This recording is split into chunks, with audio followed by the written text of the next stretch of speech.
right. Welcome to the Journey Home, the Story of Us podcast. I'm joined with Bucky once again. We are doing some stories from Tales on the Winds of Time. That's your current book that's out, but we're doing more newer stories that you have written recently. So welcome and thank you, Bucky. Thank you for having me, Rose, as always. Do Yes, you remember what episode we're on? I believe this is episode 9. I Nope, believe this is episode 10. I think so. I think you're right. No, because I remember that when I was doing 9, we were doing the stage from 5 and I was saying I wish that we had 9 with stage 9. We didn't. Yeah. This episode will be a two-parter though because you have 9 stages on this one and some of them are quite long. So to keep it shorter, we will do part 1 and part 2. Well, I wanted to give you a lot of detail in this since you only got a slight explanation on what it was in the little thing that we did last time. Yes, Xochitl. Um and his journey and how it's even synonymous with the I always think of him as even with the great warrior stuff because he's again they're kind of like the Great Warrior doesn't have a name, but yet you can see those characteristics in Xochitl's journey through the underworld. We are doing the Aztec underworld, Yeah. and you see a lot of those characteristics even in some of the we brought it up before some of the other underworld myths, Soul's journeys, enlightenment myths. You see the same warrior and values and honor, and you see they can connect in with compassion with a lot of it. So Yeah. you perfectly, in a way, embody that within these stories. So thank you. Yeah. I try to leave it open so that you can interpret it how you want to interpret it. Don't close it off to a certain perspective. Yeah, we all like to. I mean, that makes good stories because we all like to relate to some characters in the story, right? Whichever one it is. Some people might even like the darker aspects of those characters, the villains in the story. But the way that you do these stories or write them are enough so like you said people with many different perspectives can come and actually relate to them. You're beautifully done. Well, thank you for reading it. Thank you for writing. Okay, so we will start with stage 1, um, as we go through each stage 1 through 9, and or we're not going to go to 9, but again we'll end at 5 today and we'll go from there. Right, so I shall read first. Ladies first. Thank you. Xochitl's soul was first met by Mictlantechuhtli, the god of death, who guided him through the first level of the afterlife called Mictlan. This level was a dark and dreary place filled with dangerous creatures and treacherous terrain. Xochitl's soul was forced to navigate through the challenges of Mictlan, but with the help of Mictlantechuhtli, it made it to the he made it to the end or made it to the second level. So we're at the second level. Xochitl's soul trembled with uncertainty as he crossed the threshold from Mictlan, the realm of the dead. The air hung thick with an oppressive darkness, wrapping around him like a shroud. Shadows danced in the corners of his vision, hinting at the lurking dangers that awaited him. Mictlantechuhtli, the god of death, appeared before him, a figure draped in robes as dark as the void itself, his skeletal face adorned with an unsettling yet regal demeanor.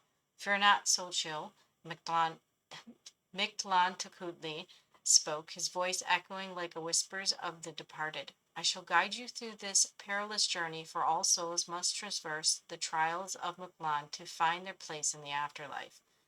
The first challenge emerged as they ventured deeper into the realm, a vast expanse of jagged rocks and treacherous cliffs. The ground beneath Xochitl's feet seemed to shift and crumble, threatening to swallow him whole. With Mictlantecuhtli's guidance, Xochitl learned to read the terrain, sensing the vibrations of the earth beneath him. He carefully navigated the precarious paths, stepping only where the shadows hinted at solid ground. As they progressed, the darkness of Mictlan revealed its more sinister inhabitants. Creatures born of nightmares emerged. Grotesque and terrifying, they were shape shifting beings that lurked in the shadows. their eyes glinting with malice. The air crackled with tension as one of them lunged at Xochitl, but Mictlantechuhtli I raised a hand and the creature froze. Remember, Xochitl, he advised. Fear can be your greatest enemy. Stand firm in your purpose and they will falter. Drawing strength from his godly companion, Xochitl faced the creatures with newfound courage, commanding his spirit to remain unyielding. As he stood his ground, the creature hesitated, its form wavering before retreating into the depths of the darkness, which, with each victory, Xochitl felt a flicker of resilience ignite within him. Deeper into Mictlan they encountered the River of the Forgotten, a winding torrent of black water that twisted through the landscape like a serpent. The whispers of lost souls echoed from its depths, and Xochitl felt a pull toward the chilling waters. This river tests the resolve of every soul. Mictlantechuhtli explained, "You must cross it, but remember, do not let the past consume you." With Mictlantechuhtli words resonating in his mind, Xochitl focused on the path ahead. He closed his eyes, envisioning the life he had lived, the joys and sorrows, but he refused to become ensnared by the memories. Stepping boldly into the cold water, he felt the icy tendrils claw at his spirit, and he pressed onward, each step a declaration of his will. The river roared in protest, but he emerged victorious on the other side, breathless yet unfazed. As they neared the end of the first level, Xochitl faced the final trial, an encounter with the fierce guardian of Mictlan. This spectral hound, with its glowing eyes and sharp fangs, stood as a formidable barrier to the next level. Mictlantechuhtli shared a knowing glance with Xochitl, urging him to trust in his journey and the strength he had gained. "Remember, Xochitl," he said, "this is not merely a test of strength, it is a trial of heart and spirit." Summoning all his courage, Xochitl approached the beast with respect rather than fear. He spoke, his voice steady. "I seek to continue my journey to learn and grow beyond this realm." The hound regarded him, its fierce expression softening as it sensed the sincerity in Xochitl's words. With a low growl, it stepped aside, granting passage to the next level of the afterlife. With Mictlantechuhtli by his side, Xochitl emerged from the shadows of Mictlan, transformed by the trials he had faced. Each challenge had unveiled a deeper understanding of himself as he moved forward. He did so with the confidence that he possessed the strength to navigate not only the darkness of Mictlan, but also the paths that lay ahead. The journey through the afterlife had only just begun, but Xochitl was ready to embrace whatever awaited him. See, I like how that one turned out. I do. And so, as we saw in the first part of him going past the dog, but still having the compassion part in it, we also see him go through what, so the river of forgetfulness, river Styx, the darkness, the amnesia layer, as his soul transgresses from a 3D life into a spirit life, an afterlife. Yeah. I like that. I like that the Lord of Death, Lord of the Underworld, in a way, is actually helping him traverse it instead of being the opposing force at the end from the last section we did too. Yeah. Thank you. You have stage 2, sir. Yes, I do. I'm just trying to look at how to pronounce this next one.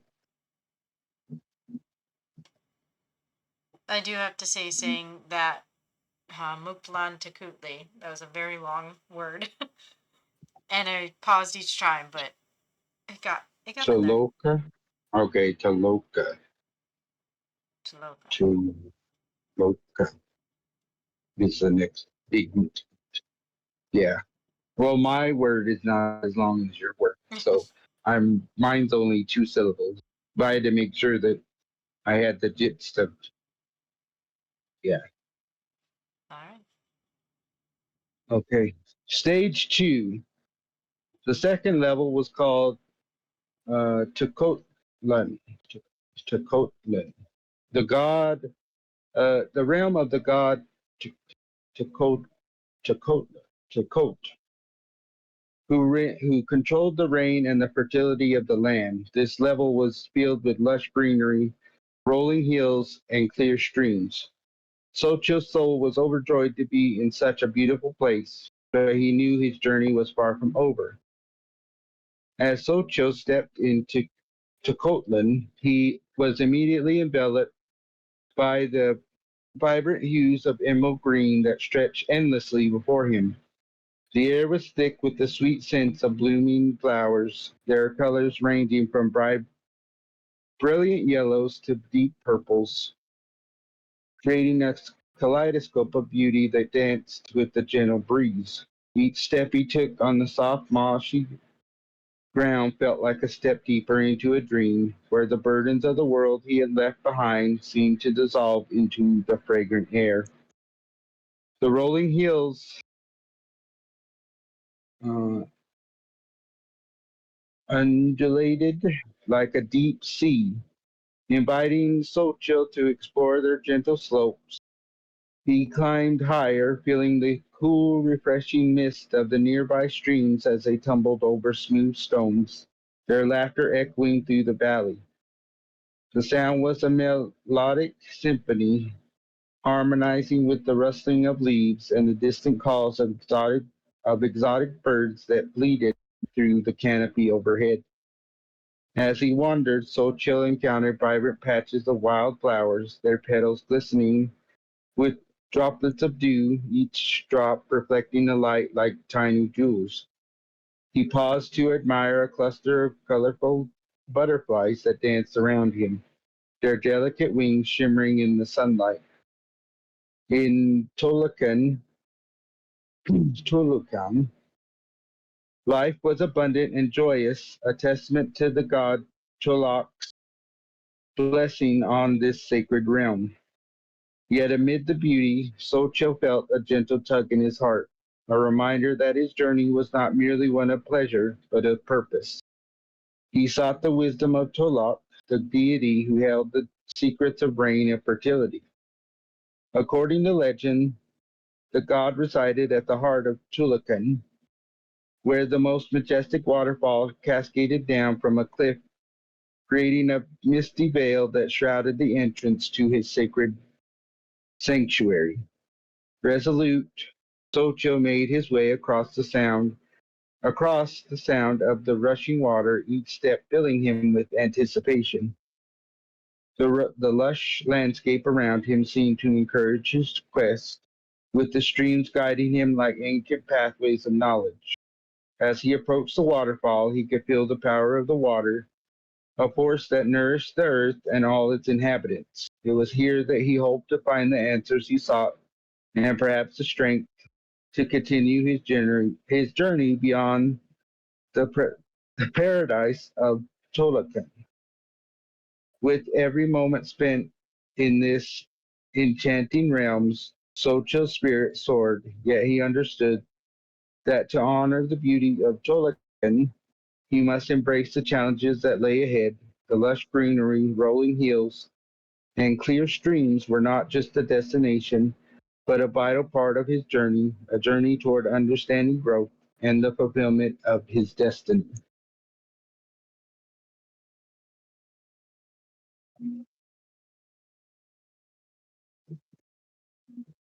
I like the butterflies and the transformation, the clearing, the paradise itself, um, and that again transformation. You have it in there basically. It's all the essence of it in there. So, but also peace. People keep thinking of the underworld as thinking it's dark and scary place or dreary, but yet there's pieces of paradise even within the human soul, but also reflections into what would be an afterlife. Yeah. How much of it could you get as you, because it goes through your brain, like how many souls would want to stop at that paradise and not continue forward? A lot, because I I would think that that a soul would think that this is better than any sort of any sort of afterlife that I could that they would experience. You know, Mm-hmm. it's sort of like having your getting to open a present before Christmas or something. You know. Yeah. Like it's kind of the temptation where, okay, so down to what we can go through with humans that you see with, I believe it's the elf or fairy realm, whereas everything is very tempting, everything is beautiful, everything is glamorous a lot of times in the fairy realm, sometimes it's not. But the reasons why it wouldn't be is because it's a tempting illusion to eat the food there, right? They even tell you don't eat the food in the fairy realm or else you'll stay there. So it's Yeah. the temptation that it's beautiful, it's wondrous, but when we stop at the pleasure part or at the things that are beautiful, we don't get to experience all the different facets that we're in as well. Donut too, Jen. I know you're on the next one already. Hey, I'm just trying to make sure that we don't butcher the whole thing, okay? I know. Again, I could put Okay. out there, I've asked, but I don't think we got much response just yet with it. I didn't put it on Facebook, the post, but again, on the last one to pronounce the Mictlantechuhtli. We can do these with a few of the other ones, and I know that there's ways you Yeah, can look it up, but it would be awesome again to have more people in here that are being a little bit more engaging, but with the story, with the actual words that we're pronouncing here, I'm sure there are people to connect to that are have a little bit more understanding of the pronunciation. yeah. More linguists out there than us looking it up on some random website and butchering the whole thing. But I think it's Tona Tu Chan. That's what it looks like. I will sound it out. Yeah, And I believe that's how I would say it anyway. I Tona Tu Chan. that's, and I haven't read this, but I believe that's the house of the sun, or that's God of Yeah, sun. the sun god. Yeah. Yep. I really like how I described this next one. Yeah, I think that you'll like it too. Okay, I will do the best to pronounce it. I will go a little bit slower with them. So I will do stage 3 for us. Okay. So stage 3. The third level was called Tana Tui Tuhi Hachan. Tana Tuhi Hachan, the realm of the sun god Tana Tuhi. This level was a place of great heat, where the sun blazed down upon Xochitl's soul. He was forced to endure the intense heat and keep moving forward. As Xochitl stepped into Tana Tuhi Bachan, the realm of the sun god Tana Tui, he was immediately enveloped by an oppressive wave of heat that seemed to radiate from every surface. The air shimmered around him, distorting the landscape like a mirage. The sun, a relentless orb of brightness, hung high in azure sky, casting harsh shadows that danced upon the parched earth. Xochitl could feel the earth's rays piercing his skin, each beam a reminder of the god's fierce power. The ground beneath his feet was scorched and cracked, with wisps of steam rising from fissures that seemed to pulse with the heartbeat of the realm. Every step he took felt like a test of endurance, his feet sinking slightly into the dry earth as though it sought to hold him back. Sweat trickled down his brow, stinging his eyes and mixing with the grit that clung on to his skin. Yet despite the oppressive heat, Xochitl pressed on, driven by a determination that burned brighter than the sun above him. Around him the landscape was both beautiful and harsh. Cacti and resilient desert flowers dotted the terrain, their vibrant colors standing out against the muted browns and yellows of the earth. Xochitl could hear the distant cries of birds, their shadows flitting across the ground like fleeting thoughts. He was acutely aware of the duality of life in this realm. The harshness of the heat was offset by the tenacity of existence that thrived under each condition. As he journeyed deeper into Tana Tuhia Hikchan, Xochitl found that the heat had a way of testing his resolve. He began to notice visions flickering in the corners of his mind, memories of his past, moments of happiness intertwined with shadows of despair. The sun's relentless glare seemed to magnify these feelings, forcing him to confront the pain he had long buried. Yet with every step forward he felt a sense of purification washing over him, as if the sun's ray were burning away the remnants of his fears and doubts. In the heart of this blazing realm, Xochitl stumbled upon a shimmering oasis, a stark contrast to the desolation surrounding it. The water glistened under the sun, a mirage of hope amidst the relentless heat. He knelt beside it, cupping his hands to drink, feeling the cool liquid revitalize him. As he looked into the water, he saw not just his reflection, but the essence of his journey, the trials he had faced, the strength he had discovered within him. With newfound vigor, Xochitl rose from the oasis, the heat still pressing down upon him. But now it felt different, less like an adversary, more like a forge, shaping him into something stronger. He understood that this journey through Tana Tiohchan was not merely about enduring the heat, it was about embracing it, allowing it to transform him. With each step forward, he carried the essence of the sun god's realm within him, a burning light that would guide him in the challenge yet to come. So what about that one? Do you think that you would stay at stage three like you would at stage two? No, but each one of them had its own charm. Some people like the desert oasis life. It's a little bit more solitude in a way, but then that helps you to confront your memories, which he saw flitting in and out of the heat that was coming off the ground and from the sun itself. But also, it was described as him shedding those memories. Mm-hmm. You know, Each of those kind of remind me of when you go through, even though there's 9 of it, but the chakra clearings. So when you're going through to clear the energy, like your willpower, that's your like solar plexus, right? So you're going through each one of those phases where a lot of trauma comes from different memories we've had, things we're holding on to.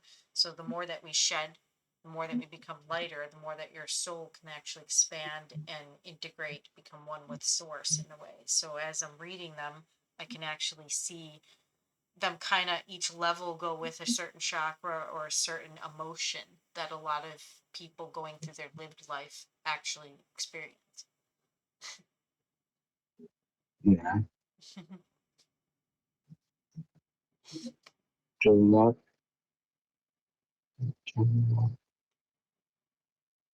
Yep, the next one I can see the longer word, what it's called, the levels are called.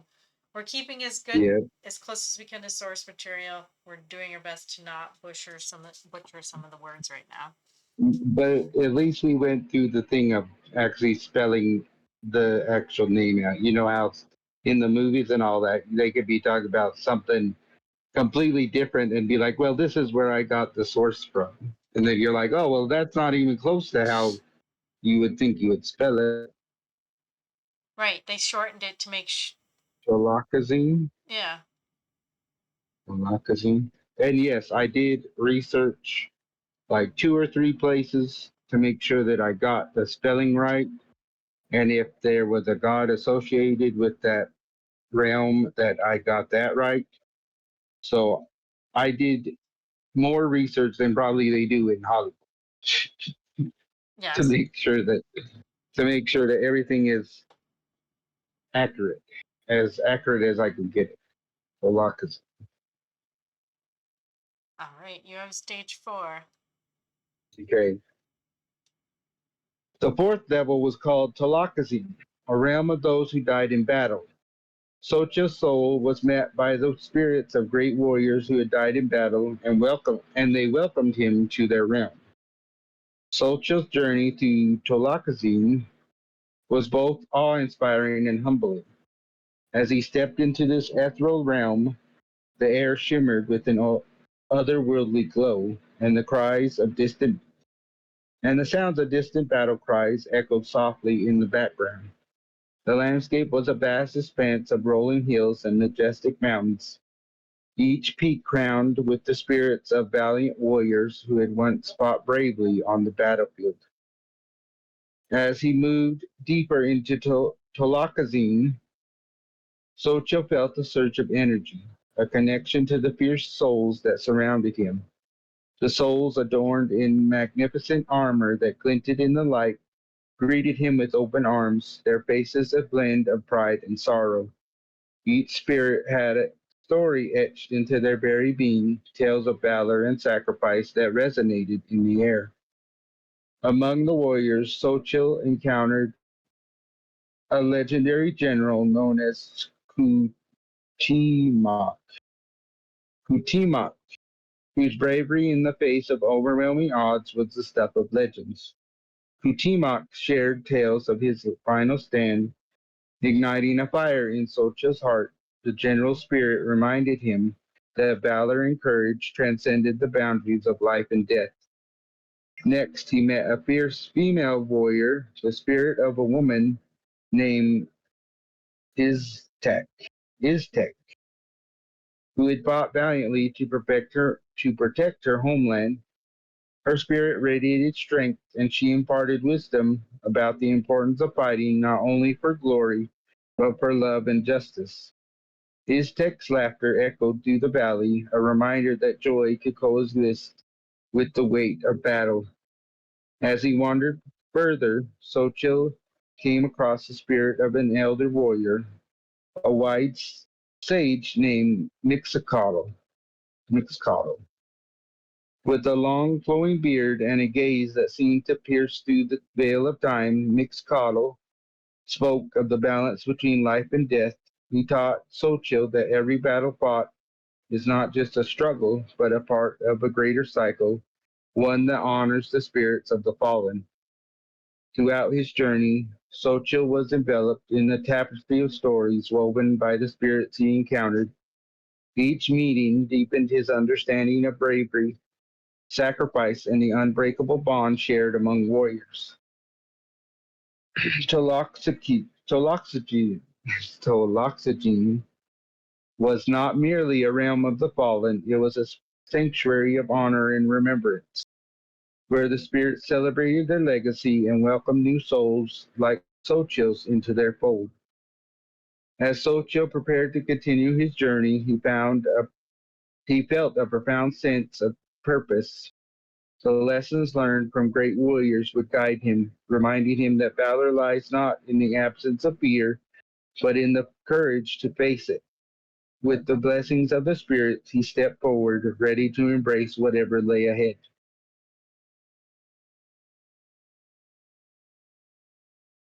So kind of like the Warriors of Valhalla.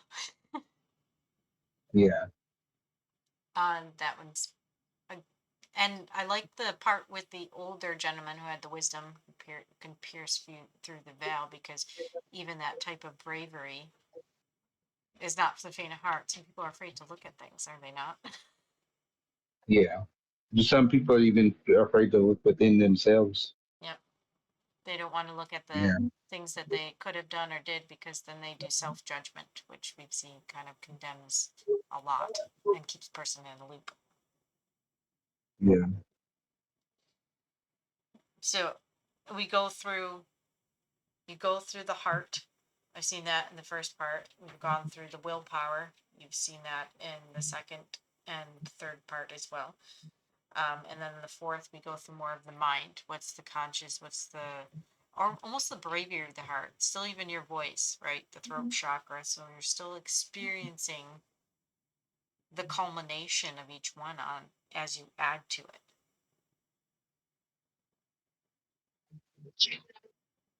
These are awesome stories. yeah. Chi- Chico Namiten. I was looking at that as well on what the next one, stage 5. Hey, remember, this was your idea. We wouldn't have to be learning how to pronounce these long words if you had been like, well, that would be a good story.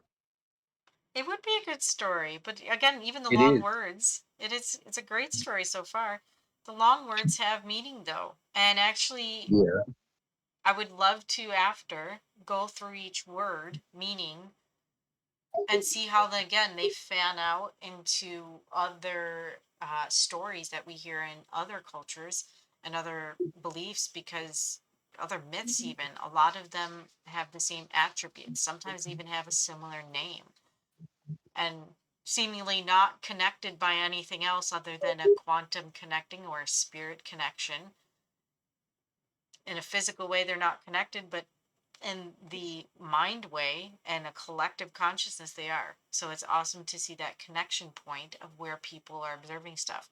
And sometimes they're even observing things that are, I would say, more mundane, but we're observing things that we don't have an explanation for, and yet put it into story because who else would believe it? It's kind of like Plato's cave. You're going in, you're describing it through a puppet, through somebody else, the shadow puppet going on. But in order for them to truly be able to experience it would be to pull them out of the cave and be like, hey guys, there's really more. I'm just telling you a piece of the story. There's more out here. Maybe just go out and experience it without any bias of sitting in the cave. Yeah. So piecing them together, you've done a lot of them. Even your other stories that you have, we did the Skinwalker. You're doing the Egyptian ones. We haven't touched the Maori legends at all. We kind of gone through with Yeah, the those. Maori. Maori, I'm sorry. We haven't touched any of those. Um, but you have a lot. Did the Price of Love? We didn't do the last one. So you have a lot of different stories. You still have Gorek's collection, which we stopped because it got out of the season. We were into the Christmas season, and Gorek being a part of that. Um, but and I know you have some at the bottom. We have story rewrites. You have some at the bottom I have not gone through. Yeah. So quite a few. I'm going to keep going. So, So far, I've written almost 40 stories this year. wow. And that's this year since January. You wrote, I don't know how Yeah, many you this wrote year, last year. Last year you said 200 and some stories. 268, I think it was. I almost tripled my output from the year before that. It was like 2.6 times the stories or something like that I did the year before. A lot of inspiration. And there's a lot of stories, and there's a lot of little pieces and fractals floating on those tails of winds of time, huh? Yeah. I do find it quite amazing the way that you put the stories together. We did try to do that in a live, so that's why we're doing a podcast, because Facebook didn't quite like us. So, Yeah. um, and it wouldn't allow me to go through, as we're using a software to record, use software and then put it through as a live, and it wouldn't allow me to invite you. So it was just a lot of different kind of things that were messy. We were too much for Facebook. Apparently, broke Facebook. And yet these will end up on Facebook anyway as we upload them. They're through YouTube. It'll go through Spotify and actually goes through Audible. I have to check each one of those. I think Amazon Music it goes through, but I don't know if it auto uploads to them, in which case I can bulk upload the rest. And then we post these on Facebook or wherever else. I know we have Instagram, TikTok isn't can't do an hour long video or an audio for that matter. But yeah. Yeah, and now we have a Discord for the podcast. Mhm. For if you want to come on to the Discord and watch all of the podcasts, we have that. Yep, and there's interesting talks. And again, I did you put when you put them on there, was it on a text channel on the Discord? Each Yeah, episode. yeah, I have the actual link is in. I took it from the YouTube, and then I just copied the link, and you could paste it onto Discord. So all you have to do is click the whatever episode you want to watch, and then just click the link, and it'll take you to YouTube, and then you can watch it. Awesome. So again, anybody can comment underneath, or we can hold a talking point. Same thing with YouTube. We can comment underneath, or Facebook, or any of the other ones. But the Discord has them all kind of in order if you're not looking everywhere. Yeah. So you can come in, and then also we are recording right now currently in that Discord channel, um, specifically made for the podcast that we're in. Yes, ma'am. Okay, so this one is the end of part one. There will be part two as there's 9 stages. So I'll read stage 5. I'll do the best to pronounce this longer word, this level's name. And apologies for anything that is mispronounced. Okay, so stage 5. The 5th level was called Chikun Namaktalan to Mictlan. I will Chikun to Nam Mictlan, the realm of the dead. So here Xochitl's soul encountered the spirits of his ancestors and other loved ones who had passed on before him. They welcomed him with open arms and guided him through this level. As Xochitl's soul entered Chikun Nam Mictlan, a sense of calm enveloped him. The air was thick with memories, and the ethereal light illuminated the path ahead, casting gentle shadows that danced like whispers among the trees. The realm of the dead was not a place of despair, but a sanctuary of reunion, where time was fluid and love transcended the boundaries of life. As he walked, Xochitl felt the presence of his ancestors drawing near. Their spirits glowed softly, each one a beacon of warmth and affection. His grandmother, with her wise eyes and gentle smile, reached out to him first. She wrapped him in a comforting embrace, her familiar scent of herbs and flowers reminding him of childhood moments spent in her garden. She spoke of the strength that flowed through their blood, encouraging him to carry their legacy forward. Next, Xochitl encountered his father, whose laughter echoed through the air like music. They shared tales of bravery and dreams, the bond between them unbroken even by death. His father imparted wisdom about resilience, reminding Xochitl that every challenge he faced was a step toward greatness, just as they had faced their own trials together. As he continued his journey, Xochitl met the spirit of his beloved sister, who had always been his confidant. She danced in joy, her laughter ringing sweetly in the stillness of Chikunamiklan.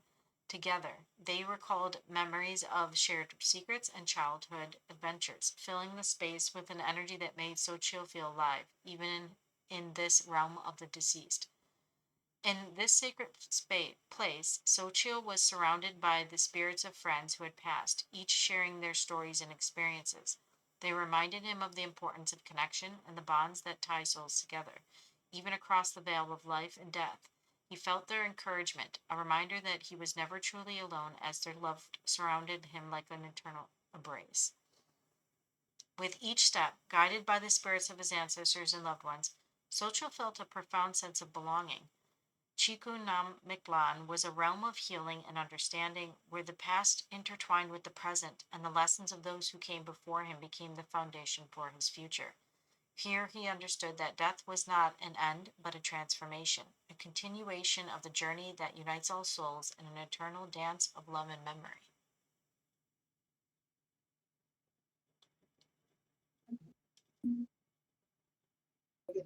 So, again, a transformation, but the way time is all kind of playing out in the now, and you can learn from the past to actually take steps in the now so that your future becomes a better place.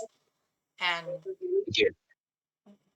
those memories of those nows, of those events, are still playing out somewhere else. It's just playing out in a different universe, set at a different time length, at a different perspective.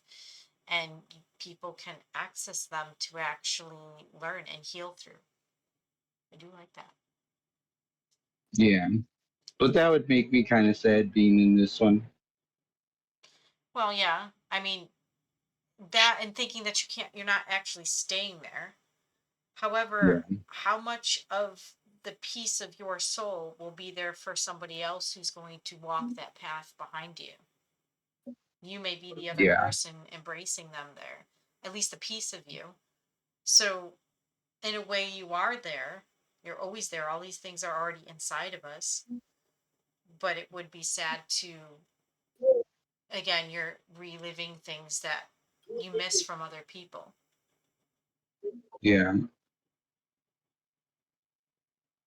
And what would if you were to be in this realm, who would be there for you? Is something that I would want to know. for me personally, Yeah, I would see most likely my grandparents, great yeah. grandparents. They would be there. Um, But and who would you um like he did in the story? Who would you like hang basically spend time with? Who would you spend time with? probably Uh, probably a grandmother. uh-huh. The longest time, or my great grandmother, I would say, she went through a lot of experience in her life. I believe she died in her I think it was 90th birthday, I believe. Um, and has been through a few wars at this point. So at that point, anyway, when she passed, but still had she had the strength to keep going even after she had went through a stroke. She couldn't speak very well. It didn't matter. She still had the ability to communicate, and I found that quite beautiful. But to be able to hear and not hear, she wasn't speaking very well, but to understand through a different means, through an emotional means, that what she went through and what she's experiencing now, she still had that strength, even up until the later at the end of it. She had enough strength Yeah, to still try to figure things out. She was clever. So those things I believe are lost to a lot of people because people are so busy living for tomorrow or stuck in the past, as opposed to really kind of engaging and hearing how a person got through some really horrible times. It you learn a lot. yeah, yeah. And so you would sit and have a conversation. Yeah. I would like to have, Mm. I'd love to have learned more. I think she was about 8 when she passed. I was 8 when she passed. So Yeah, I would have loved to learn more about her experience, and I didn't get a lot of that opportunity. So, yeah, but yeah, dealing with a bit of a, as some viewers might not know, doing certain readings, dealing with the memories and libraries of people's lives, there's a lot of times you can go inside of that or go transcend to across the spirit, across the veil, to actually kind of contact, just like this particular story was showing, those memories from people passed over. There's often times where I'll connect other people together in that way, the people that passed. And it's it's kind of like having you're experiencing what they're experiencing emotion wise at certain points, even as you're talking to them in the now, you're able to understand how they feel towards somebody who's still here, whether they feel, again, proud, they feel like laughter. So for myself, I always say it's not something quite lost. It just means that other people cannot actively live experience it in here, because that person and that memory and that soul signature is going on somewhere else. It's transforming somewhere else, and they're not able to yeah, yet access that currently. People have limitations a lot. yeah. But who would you stay for? I would like him. I would choose two people, and I would spend, or maybe three people, and that I would want to share a story with my grandmother,